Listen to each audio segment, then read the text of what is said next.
It feels good to get no views. It feels pretty good. I do believe there's a sense of true freedom of expression,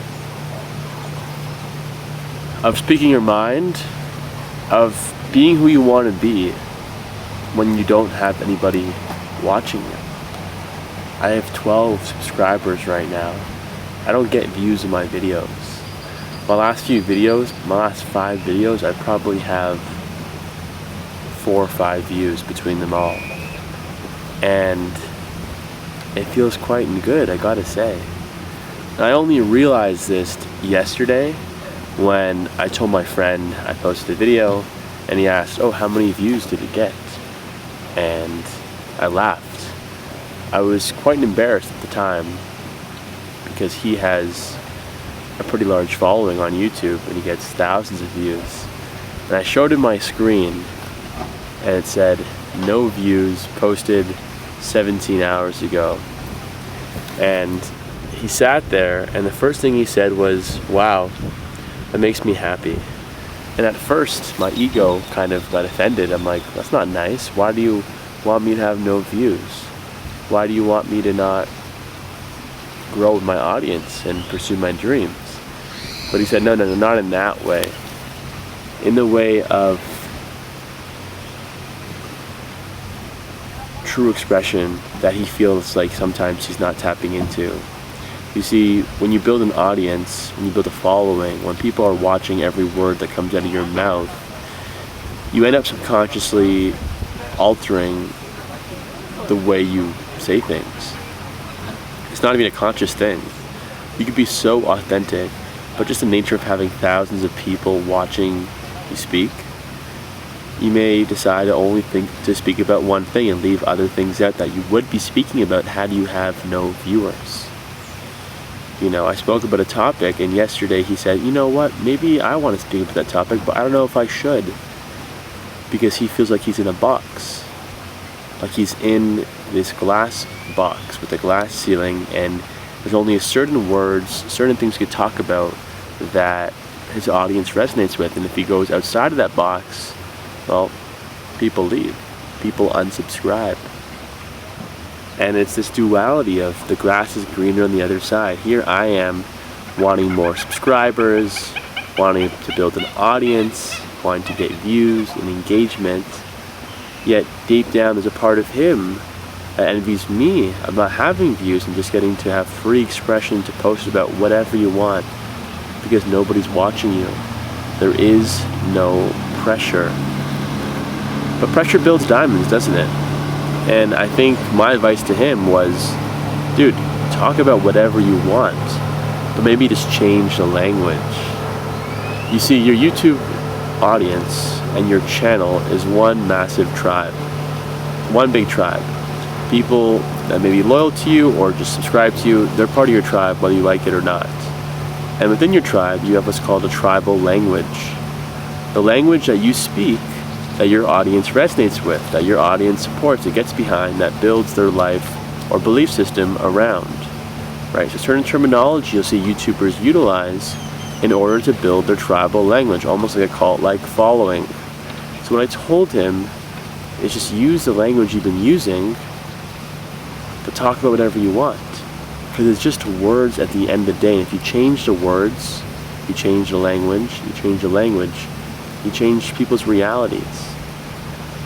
So if he wants to talk about X, Y, and Z, but he knows it doesn't fit in the box in terms of how the words are used, just change the words and then deep dive into X, Y, Z. Okay? Here's an example. He wanted to talk about retard maxing, this idea of just being a retard and not caring so much. It's a popular term coined by this YouTuber Elijah Long. And Elijah Long, he's built his following around this term. This is one of his main things he uses and to form his tribal language of retard maxing. But his audience very well may not resonate with that. So I said, just change the language. Say fool maxing. Say whatever you want, but just coin that term, utilize it, and then deep dive into whatever you want. That way you're still being authentic, you're talking about whatever you want, and your audience is learning.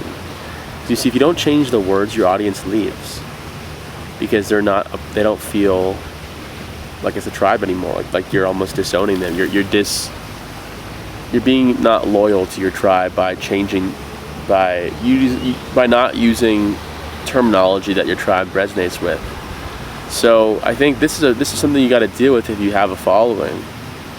But if you don't have a following like I do, I could talk about whatever I want. But I know this day is going to come pretty soon where I'm going to have my tribe on here. I guess I already do with my tribe of 12 people. My tribe's going to constantly grow. And when it grows, I'm going to be building this box. That's inevitable. And then for me to talk about other ideas, I'm going to have to be utilizing the same terms and words that my tribe is comfortable with to expose them to new things.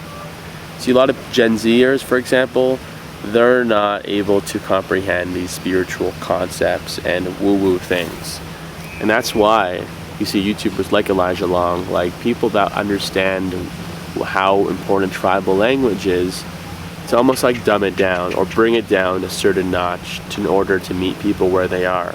And once you meet people where they are, then you get to go wherever you want to go with this. So Elijah Long, even though this term retard maxing sounds very Gen Z-ish or just very not very sophisticated, right? Maybe surface level. It's actually pretty deep, and that's how he gets people to, he hooks people in through that, and then through that term he talks about whatever he wants to talk about: spirituality, philosophy, deep topics that a lot of people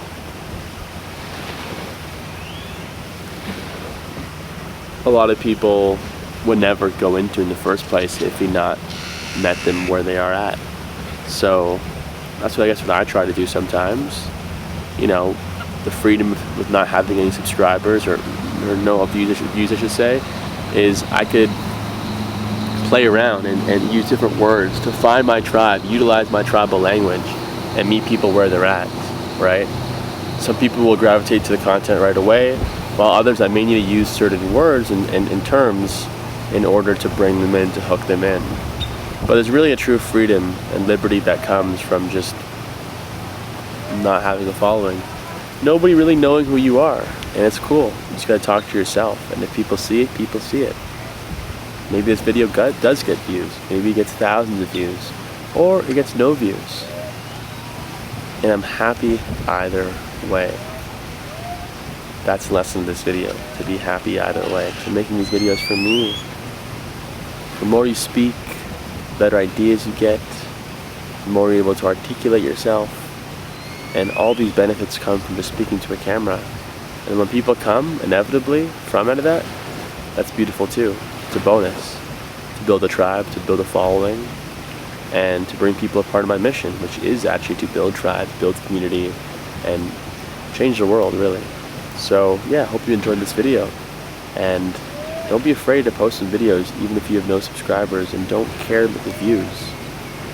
A lot of people, a lot of followers wish they're in your position. I'm telling you, a part of them wishes they're in your position, but they didn't have subscribers and they're just going to be who they are. It's a real blessing. Don't take it for granted. Much love. I'll catch you next one. Peace out.